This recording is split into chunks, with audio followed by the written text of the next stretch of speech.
There's a song by R.L. Burnside, like a blues man, Mississippi blues man, and it's "I'm a nothing man. You don't see me," and that's pretty rough, bro. When you're treated like you don't exist, and we're all created under the same sun.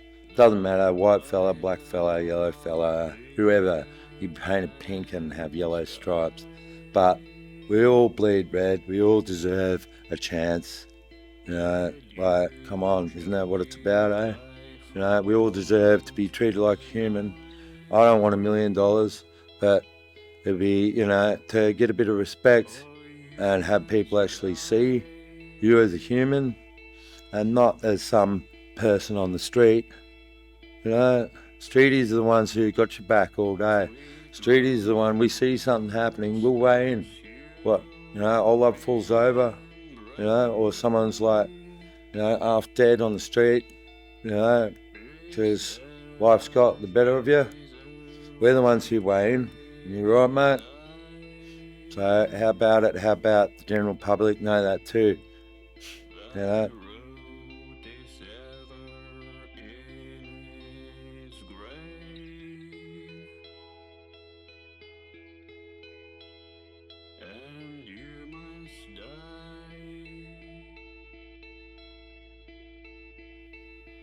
Emmanuel City Mission is a daytime sanctuary and has been here in South Brisbane since 2010. It's been an incredible journey being able to provide daytime services to people who need them at various seasons of their life and within the context of their struggle and need. It was Cyclone Alfred in recent that really taught us what it was to respond to a critical situation whereby people potentially had nowhere dry and safe to rest their heads away from public space and parkland. This incredible team here responded at short notice and for 6 nights ran 24-hour services, giving people a dry and safe place to rest their head, where some slept deeply, others were able to reassess their situation, their circumstances, and many grateful just for the time and space that was provided in what became Night Sanctuary. With that in mind and with that experience and that gift in one sense, we've set our eyes towards exploring what does it look like for Emmanuel City Mission to offer Night Sanctuary in the context of its history of Day Sanctuary.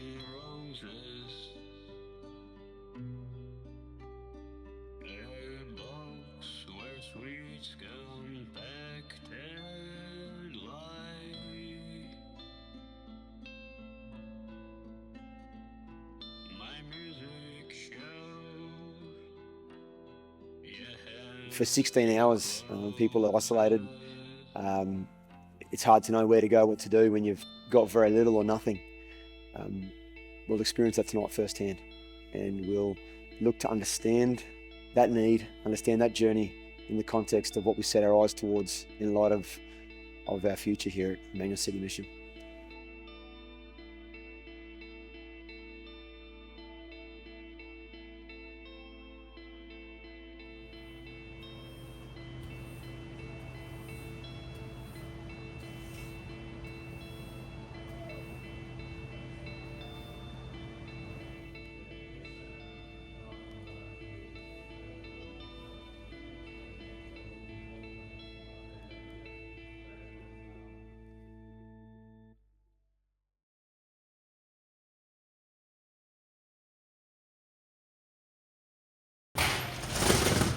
Alright, we got some sheets, pillows.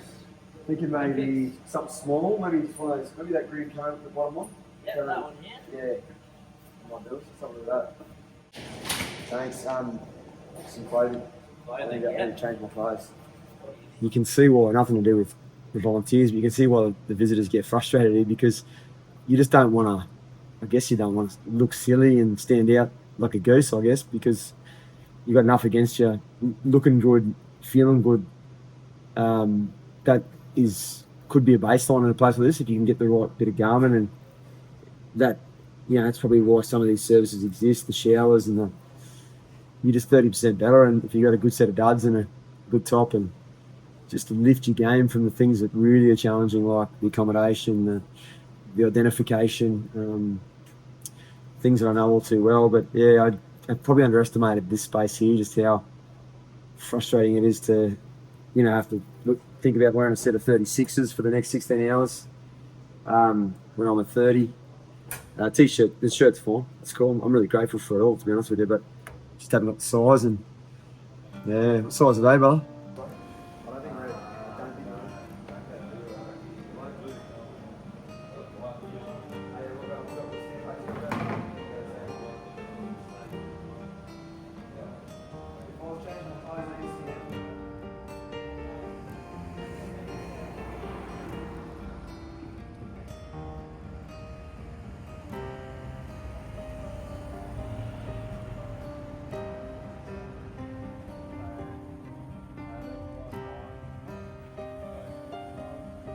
I nominated and proposed 5 years ago or more to do something like this. So I've done these things as myself anyway. So this is not for, for self-glorification. I've tried to live a life that's integral and understanding people, and no cameras. I got no stories and on the media for those moments I've shared. I've gone on the streets of South Auckland with brothers and just trying to understand, just hearing people's stories, right through to the slums there in the Metro Manila, in the shanty towns up in the hills with the elderly. Nothing more than a guy just trying to make sense of humanity and trying to understand powerful humanity and the width and breadth of it, from its absolute chaos to its moments of undefiled definition. I wanted to make this video and have this experience, this just to help give people like myself just an insight into why a person or why homelessness exists in a society such as ours. I wanted to have a first-hand experience of, well, why is somebody left on the street and living on the street, and then look to provide a solution, or that's the wrong word, solution, but to look to provide an offset if people want a life raft, if they want to latch on in the midst of floodwaters in their lives. And it got us talking about, a good night's sleep, safety, a dry location. But how can we understand providing that offset if we don't understand some of the barriers and some of the reasons a person's there in the first place, and why somebody could end up rough sleeping, could end up on the bones of their life and their circumstances, and then in need. Hard thing is, you gotta be on guard all the time. One eye open, someone might rob you, someone might bash you, and might end up dead. Someone who's got hatred for you might walk past for no reason, and you can be moved on. You can be treated like you're a non-person, and that is not cool in anyone's book, especially God's book. So stay safe. You find a quiet spot. You quiet yourself, bit of grass, sometimes cardboard, whatever. You don't want to be out there sleeping when weekend warriors are out all drunk and that, because then it's going to start. So you tuck yourself away in a quiet spot. I've slept in spots that not many people are going to go in, because I know I'm not going to get any trouble. And it gets old, it gets boring after a while. And I'm not really out here because I chose this. Don't judge us just because we're out here like that. A lot of us didn't choose this. But if this has happened to you, if you're a victim or a villain of circumstance, then, well, you just have to do that.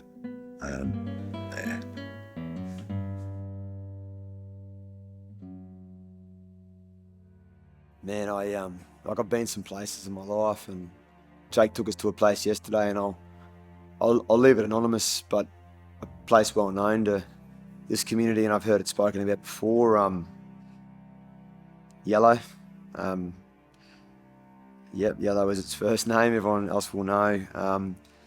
But yeah, just this thin place of chaos, absolute chaos, and after hours madness.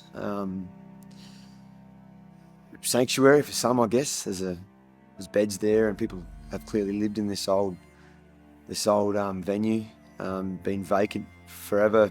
Jacob, it was his pad for a long time.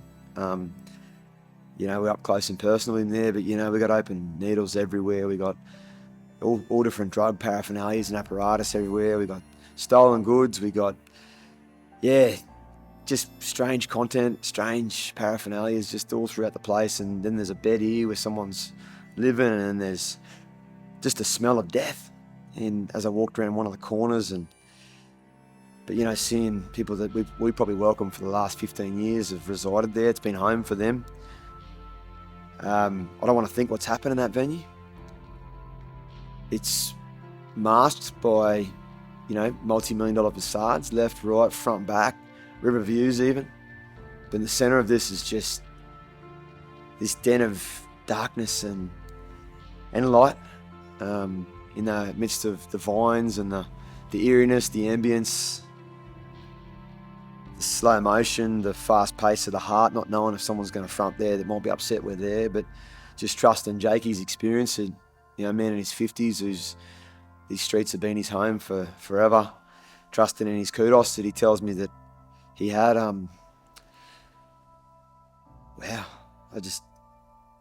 There's no medium that can catch that room, that venue.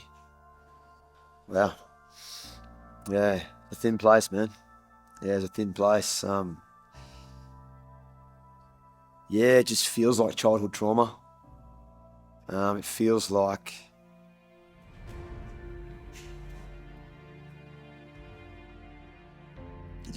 all the stuff that I've heard at the front door, all the madness, people being mistreated, and it felt like that, If I was to say, well, give me something, take me to a place where it summarises the 15 years of 7 a.m. opens and what it could look like, when it comes to the darkness that people speak of on after hours, and geez, that venue captures it, eh? But the naked eye won't capture it. But that was a hectic place, man. I can't talk about it much more, to be honest with you. Yeah. From that venue, and even Jake told us the time we got to go. Like, you need to know when to go, and this was it. Jacob just sort of said, fellas, we've got to roll. Now's the time, and with no uncertain ways, he's out of there. So I followed that wisdom. We did a beeline for a few key spots that are known, as the sun's kind of getting tired in the day, and that was a wild place. I felt that place, man. And then we got to see the beauty, an hour later.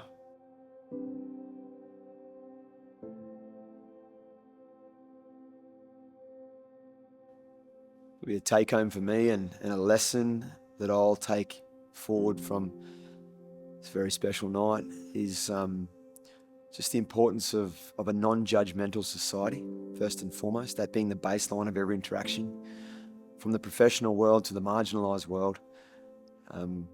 Being kind with those who clearly are in a season of struggle. In the central areas, those who are clearly rough sleeping, whether it be a body that's lying in a public space, being kind, being non-judgmental, going easy on that person in having to move them to a more secure site or a place where they cannot be. If you're a person in the professional world, a smile to that person in the morning when they're sitting there just trying to make sense of their day, wondering how they're going to walk 3Ks to a place like ECM. If there's a congregation in a parkland, not looking with the eyes of concern or crossing the street too soon, but walking by with confidence and a level of respect, and maybe just a nod and just saying hello as you pass on by. Be kind with those who are clearly in need. Of course, err on safety. Be prudent. But it's amazing what a little bit of gentleness and kindness can mean when you're waking up to a fast city and your head's pounding and your shoulders are sore. Be kind. Look to change the world through that very simple act of kindness from a place of non-judgment. And And we can do great things if that's the baseline of any interaction, of any social group or any conversation. we get into Roma Street, and it's, you know, it's like the epicenter of street community and life, and it's buzzing, it's humming. There's sitting with all the Koori fellas out the front of the, you know, Turbot House, and that's a hostile joint, that one, where like it's just again a thin place. But again, come sit down, Rob. You know, they didn't recognise with the bucket hat, and they realised it's just I may as well be with family. You know what I mean? Like, I'm treated better by them than some people are their own families and their own blood. And come sit down, brother. And it's just wild. If you looked at it with the naked eye, you'd think, far out, we're in deep here. But if you knew what we knew about City Mission, knew what we knew about these streets, and you know, the facade of facial tattoos, the facade of track marks and sores, the no shoes and no shirts, the dirty hands, the busted fingernails, the severed limbs. If you looked at that with the naked eyes, you'd be like, "Fire, this is wild. We're gonna get in trouble real soon." Not even close. Not even close. You know, this was warmth. This was community. This was friendship. This was long term. This was loyalty. And then we sort of rolled down there into Roma, and it was just like, as soon as they're like, "What are you doing here, brother?" And yeah, we're in a different space. It's not City Mission now. Like everything we know here about our code, it doesn't really stand. But you know what stood was just in the quality of relationship. And you know, everything I got clothed by ECM yesterday, and that was really humbling. When frustrations and the limitations of walking around in slides with socks and IGA backpack, and that's hurting my shoulders because it's not made for a backpack. But boys are loading up my bag. You know, I've got up and goes. I've got bottles of water, fruit cups, whatever the charities were given. The guys were loading us up, and they're like, "You're gonna need this. You're gonna need that." They're giving me the top 10 guide on what you're gonna need for the night.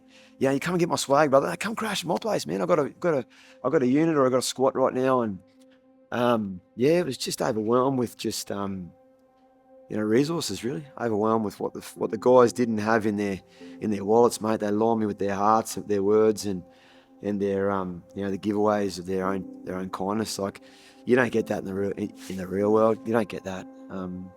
There's an exception. City Mission knows the real world's kindness, and far it opens that front door, mate.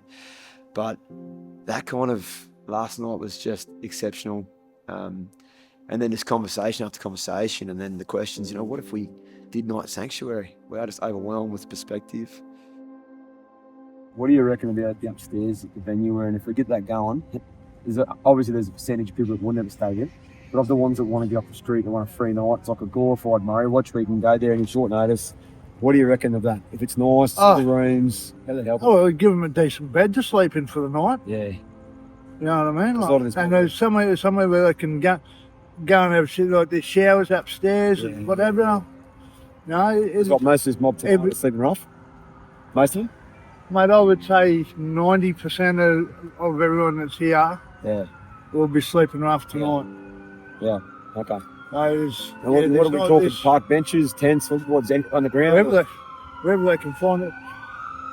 Soundtrack that's the soundtrack of our lives, boys. Easiest way to do is hang around for a while, and then go for a walk through the city, and you'll see how many blokes. Down Queen Street. Queen Street, Adelaide Street, all through there. How many people are actually sleeping on bus stops? Yeah. On the ground, on the footpath out the front of shops. It's.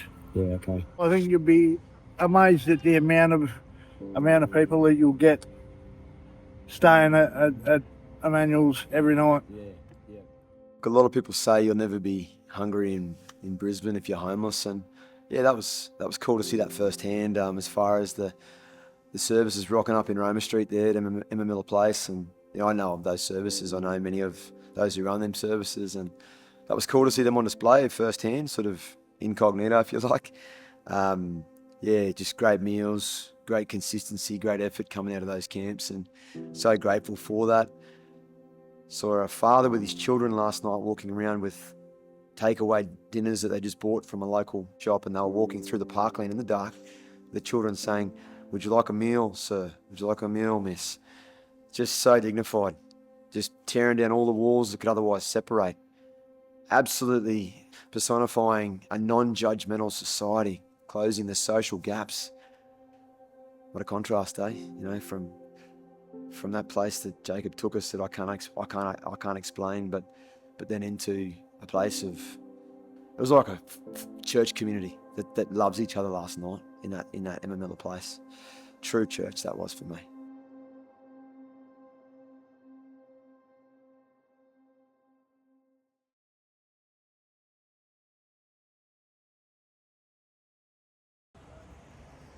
There's just such warmth, and I can see why people are really drawn to the relationships in the community. Such warmth in Roma Street last night. I knew most of the folk there from over the years. In saying that, there was also then some hostility. The people at the mercy of substance again who were throwing their weight around, only one or two, but enough that it was sort of rupturing the peace of those who were in the public space waiting for vans and whatnot, and just the degree of hostility that can erupt and occur. I experienced that last night, and then sort of had a run in the valley with someone that I knew, someone that I've had to hold high standards and high morale at City Mission with, and a person sighted us and proceeded to make some at distance threats. So we thought it was good prudence to keep moving, and we did so.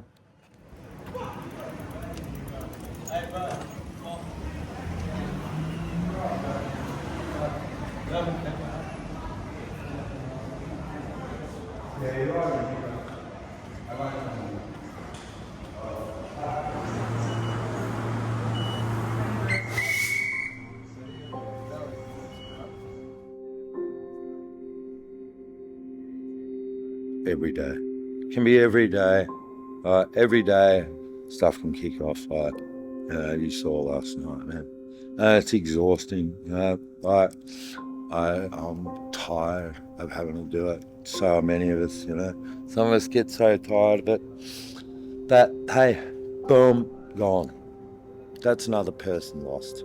That's somebody's mum or a teenager who's gone.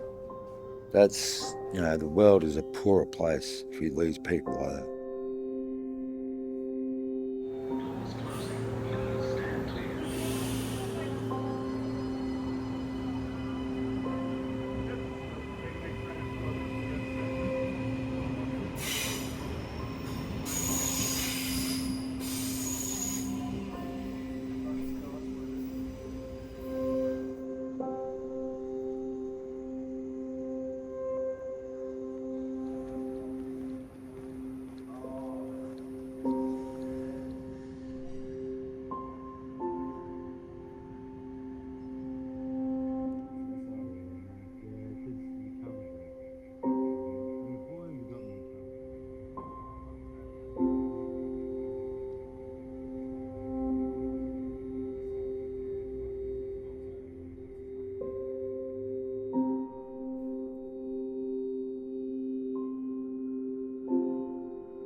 We headed back to what we knew, which was South Brisbane, and the whole time you're just aware, it isn't just worried about other streeties giving you a hard time or your possessions being in question. It's also just members of the public that have drunken or wayward, or fast cars or fast scooters. The amount of scooters that almost got hit by last night, and all different sorts of safety considerations, all different sorts of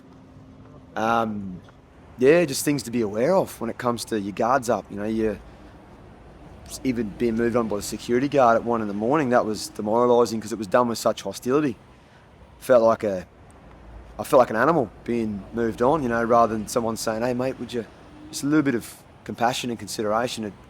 It was much more cold, callous and mechanical, transactional, and I don't know, I just think in all facets of community we can do humanity much more dignified than certainly that experience was.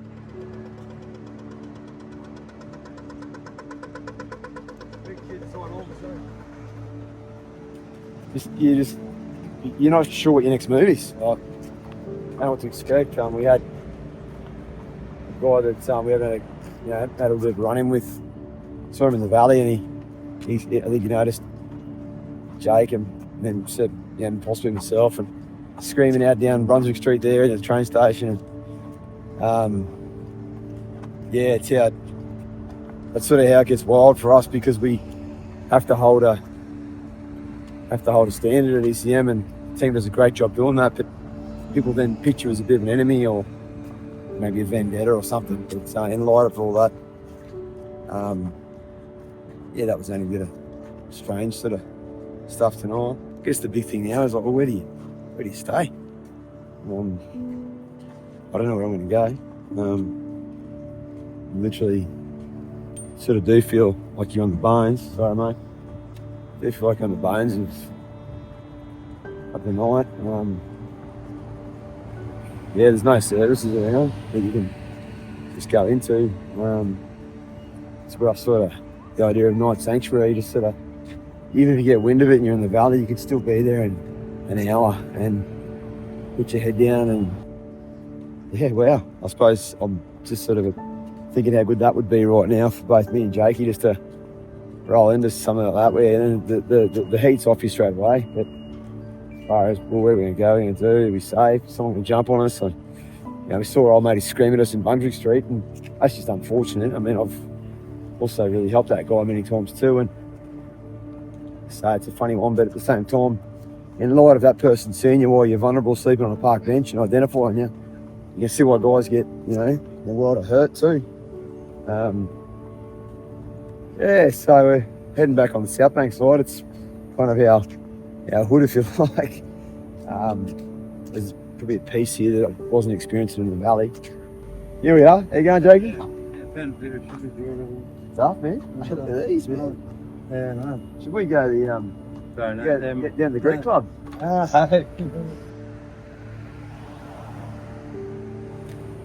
Yeah, so if tonight's anything to go by, and look, it's one night so far, I would say that there's a need for a place to go.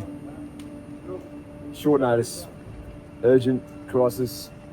Yeah, there's a need, absolutely a need. So that's apparent, it's obvious. So we'll see the journey takes us in light of what I've experienced firsthand and experiencing firsthand.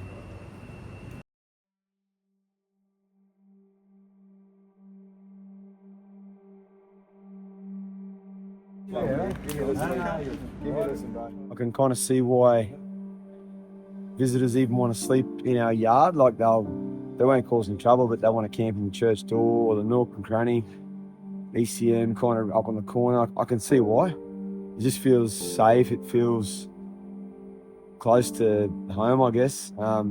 We're within the vicinity now of ECM. And yeah, I guess I'm experiencing that thought process, so I can see why visitors do that. Yeah, it makes sense. I can talk to you.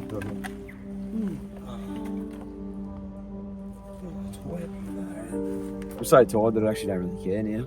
I can see why people don't care. You just lose. So for me, I can't think of anything better. Kicking back on this bench right here. Yeah, bro. Well, I'm just so grateful for my brother Jake tonight. He's just given me some real insights and some real reality checks around what we're doing, and the whole, you know, I'm just really feel like it all says the same thing, which is there needs to be somewhere to go. Like, what do you, if I'm struggling to go, where do you go? What do you do? How many others are doing that? You know, we've done 10Ks, 15Ks, maybe 20 tonight. Oh, 15 probably tonight. It's cool, good community out here. Like, there's no doubt about the community. But I think there's just, yeah, I can see why the mind starts to break down or why people start to find it tough. I mean, I'm okay, but it's just, yeah. I've just got to resign myself to this point here because it's close to City Mission, which I understand more than ever before.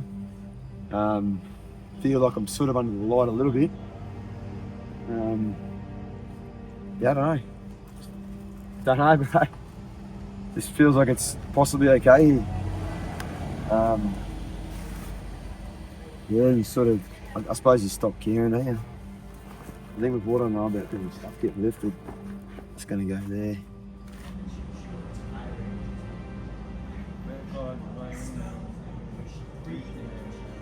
Yeah, so we've sort of moved to this grassy spot here. Yeah, what do? You're just trying to make it work. It's soft, it's Hopefully all right. And try and kick back and get a couple of hours and head over to ECM for a some brekkie. Yeah, it's really an eye opener.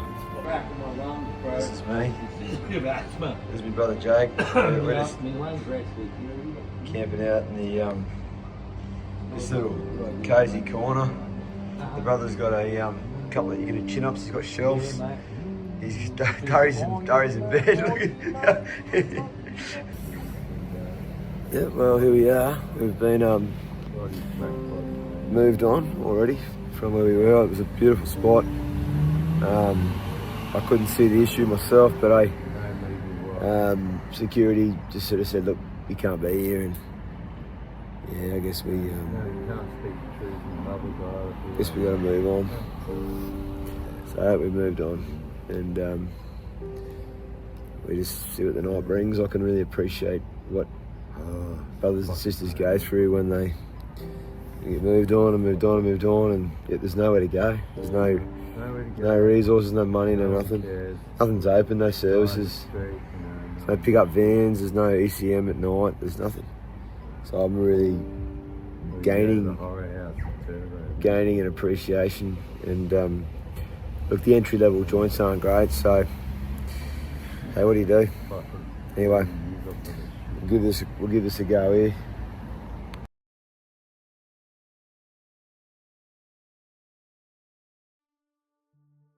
You know, I hear people talk about ECM from a visitor perspective, and there's always an overwhelming gratitude at the front door for the most part, and I haven't fully understood that until this morning, really, when I woke up and Jacob said to me, hey man, it's cool, we can go down and see old mate down at this place. He was referring to ECM.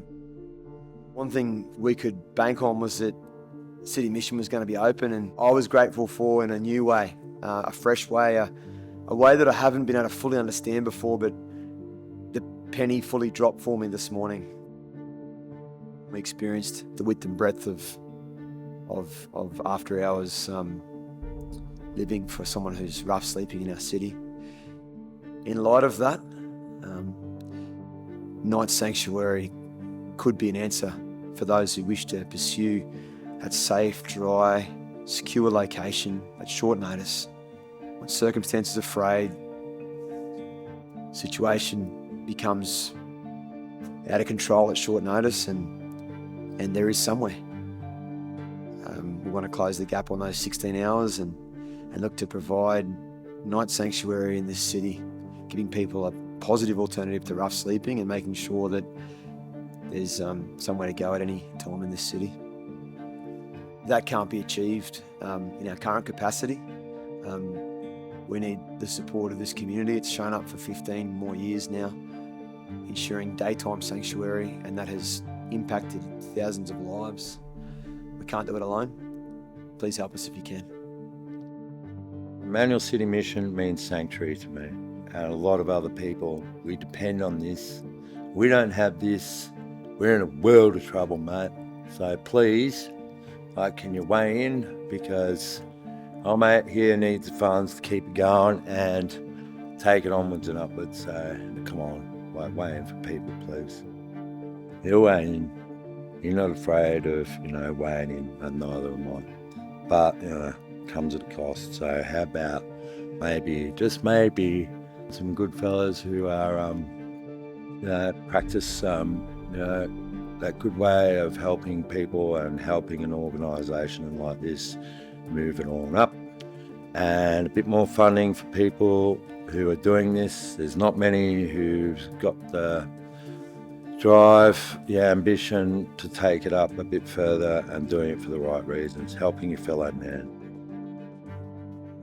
I've always been me, and sometimes people need to look beyond this, because we might carry on and swear and that, but we're still people, and I haven't changed those principles. I might be a bit rough. Yeah, I got some scars, but like Henry Rollins says, they're just decals on the chassis.